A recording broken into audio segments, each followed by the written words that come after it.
నిర్గమాకాండం 16వ అధ్యాయం. తర్వాత ఇశ్రాయేలీల సమాజమంతయును ఏలీం నుండి ప్రయాణమైపోయి వారు ఐగుప్తు దేశంలో నుండి బయలుదేరిన 2వ నెల 15వ దినమున ఏలీంనకును సీనాయికిని మధ్యనున్న సీను అరణ్యంనకు వచ్చిరి. ఆ అరణ్యంలో ఇశ్రాయేలీల సమాజమంతయు మోషే అహరోనుల మీద సనిగెను. ఇశ్రాయేలీలు మేం మాంసం వండుకొని కుండల యొద్ద కూర్చుండి తృప్తిగా ఆహారం తిన్నప్పుడు యెహోవా చేతి వలన ఏల చావకపోతిమి, ఈ సర్వ సమాజమును ఆకలి చేత చంపుటకు ఈ అరణ్యంలోనికి మమ్మను అక్కడి నుండి తోడుకొని వచ్చితిరని వారితోననగా, యెహోవా మోషేను చూచి, ఇదిగో నేను ఆకాశం నుండి మీ కొరకు ఆహారమును కురిపించెదను, వారు నా ధర్మశాస్త్రం అనుసరించి నడుతురో లేదో అని నేను వారిని పరీక్షించినట్లు ఈ ప్రజలు వెళ్ళి ఏనాటి బత్తమో ఆనాడే కూర్చుకొనవలను, మరియు 6వ దినమున వారు తెచ్చుకొనిన దానిని సిద్ధపరచుకొనవలను. వారు దినదినంన కూర్చుకొను దానికంటే అది 2 అంతలై ఉండవలన నేను. అప్పుడు మోషే అహరోనులు ఇశ్రాయేలందరితో, యెహోవా ఐగుప్తు దేశంలో నుండి మిమ్మల్ని బయటికి రప్పించెనని సాయంకాలమందు మీకు తెలియబడును. యెహోవా మీద మీరు సనిగిన సనుగులను ఆయన వినుచున్నాడు. ఉదయమున మీరు యెహోవా మహిమను చూచెదరు. మేము ఏ పాటివారము, మా మీద సనగనేలా అనిరి.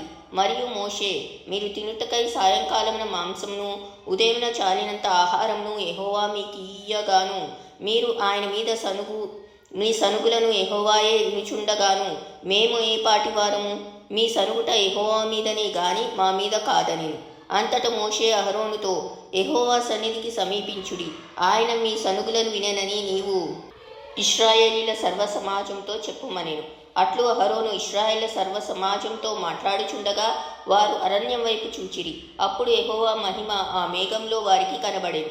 అప్పుడు యెహోవా మోషేతో ఇట్లనెను, నేను ఇశ్రాయేలీయుల సనుగులను వింటిని. నీవు సాయంకాలంన మీరు మాంసం తిందురు, ఉదయంన ఆహారం చేత తృప్తి పొందుదురు. అప్పుడు మీ దేవుడైన యెహోవా నేనే అని మీరు తెలుసుకొందరని వారితో చెప్పుమనెను. కాగా సాయంకాలంన పూరేడులు వచ్చి వారి పాలెమును కప్పెను. ఉదయంన మంచు వారి పాలెం చుట్టూ పడి ఉండెను. పడిన ఆ మంచు ఎగిరిపోయిన తరువాత నూగు మంచు వలె సన్నని కణములు అననెప్పు భూమి మీద కనబడెను. ఇశ్రాయేలీలు దాన్ని చూచినప్పుడు అది ఏమైనది తెలియక, ఇదేమి అని ఒకరితో ఒకరు చెప్పుకొనిరి. మోషే, ఇది తినుటకు యెహోవా మీకిచ్చిన ఆహారము. యెహోవా ఆజ్ఞాపించినదేమనగా, ప్రతివాడును తన వారి భోజనమునకు ప్రతివాడు తన కుటుంబంలోని తలకొక్కొక్క ఓమేరు చొప్పున దాన్ని కూర్చుకొనవలెను. ఒక్కొక్కడు తన గుడారంలోనున్న వారి కొరకు కూర్చుకొనవలెననెను. ఇశ్రాయేలీలు అట్లు చేయగా కొందరు హెచ్చుగాను కొందరు తక్కువగాను కూర్చుకొనిరి. వారు ఓమేరుతో కొలిచినప్పుడు హెచ్చుగా కూర్చుకొనిన వానికి ఎక్కువ మిగల్లేదు, తక్కువగా కూర్చుకొనిన వానికి తక్కువ కాలేదు.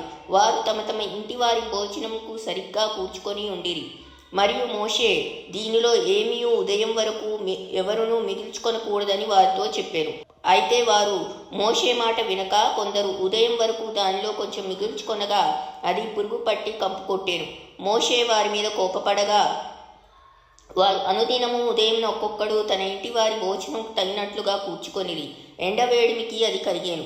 6వ దినమున వారు ఒక్కొక్కనికి 2 ఓమేర్ల చొప్పున 2 అంతల ఆహారం కూర్చుకొనినప్పుడు సమాజం యొక్క అధికారులందరూ వచ్చి అది మోషేకు తెలిపిరి. అందుకు అతడు, యెహోవా చెప్పిన మాట ఇది, రేపు విశ్రాంతి దినము, అది యెహోవాకు పరిశుద్ధమైన విశ్రాంతి దినము. మీరు కాల్చుకొనవలసినది కాల్చుకొనుడి, మీరు వండుకొనవలసినది వండుకొనుడి. ఉదయం వరకు మిగిలినదంతయు మీ కొరకు ఉంచుకొనుడని వారితో చెప్పాను. మోషే ఆజ్ఞాపించినట్లు వారు ఉదయం వరకు దానిని ఉంచుకొనిరి. అది కంపు కొట్టలేదు, దానికి పురుగు పట్టలేదు. మోషే, నేడు దాన్ని తినుడి, నేటి దినము యెహోవాకు విశ్రాంతి దినము, నేడు అది బయట దొరకదు. 6 దినములు దాన్ని కూర్చుకొనవలెను. విశ్రాంతి దినమున అనగా 7వ దినమున అది దొరకదనెను. అట్లు జరిగెను. ప్రజలలో కొందరు 7వ దినమున దాన్ని కూర్చుకొన వెళ్ళగా వారికేమీ దొరకకపోయెను. అందుకు యెహోవా మోషేతో ఇట్లనెను, మీరు ఎన్నాళ్ళ వరకు నా ఆజ్ఞలను నా ధర్మశాస్త్రమును అనుసరించి నడవనొల్లరు? చూడుడి, నిశ్చయంగా యెహోవా ఈ విశ్రాంతి దినమును ఆచరించుటకు సెలవిచ్చెను గనక 6వ దినమున 2 దినముల ఆహారం మీకు అనుగ్రహించుచున్నాడు. ప్రతి వాడును తన తన చోట నిలిచి ఉండవలెను. 7వ దినమున ఎవడునూ తన చోటు నుండి బయలు వెళ్ళకూడదనెను. కాబట్టి 7వ దినమున ప్రజలు విశ్రమించిరి. ఇశ్రాయేలు దానికి మన్నా అను పేరు పెట్టిరి. అది తెల్లని కొత్తిమీర గింజ వలె ఉండెను. దాని రుచి తేనెతో కలిపిన అపూపము వలె ఉండెను. మరియు మోషే ఇట్లనెను, యెహోవా ఆజ్ఞాపించినదేమనగా, నేను ఐగుప్తు దేశం నుండి మిమ్మల్ని బయటికి రప్పించినప్పుడు అరణ్యంలో తినుటకు నేను మీకిచ్చిన ఆహారమును మీ వంశస్థులు చూచినట్లు వారు తమ యొద్ద ఉంచుకొనుటకు దానితో ఒక ఓమేరు పట్టు పాత్రను నింపుడనెను. కాబట్టి మోషే అహరోన్తో, నీవు ఒక గిన్నె తీసుకొని దానిలో ఒక ఓమేరు మన్నాను పోసి మీ వంశస్థులు తమ యొద్ద ఉంచుకొనుటకు యెహోవా సన్నిధిలో దాన్ని ఉంచుమనెను. యెహోవా మోషేకు ఆజ్ఞాపించినట్లు ఉంచబడుటకు సాక్ష్యపు మందసము ఎదుట అహరోను దాన్ని పెట్టెను. ఇశ్రాయేలీలు నివసింపవలసిన దేశమునకు తాము వచ్చు 40 ఏళ్ళు మన్నానే తించుండిరి. వారు కనాను దేశపు పొలిమేరలు చేరు వరకు మన్నాను తినిరి. ఓమేరు అనగా ఏపాలో 10వ భాగము.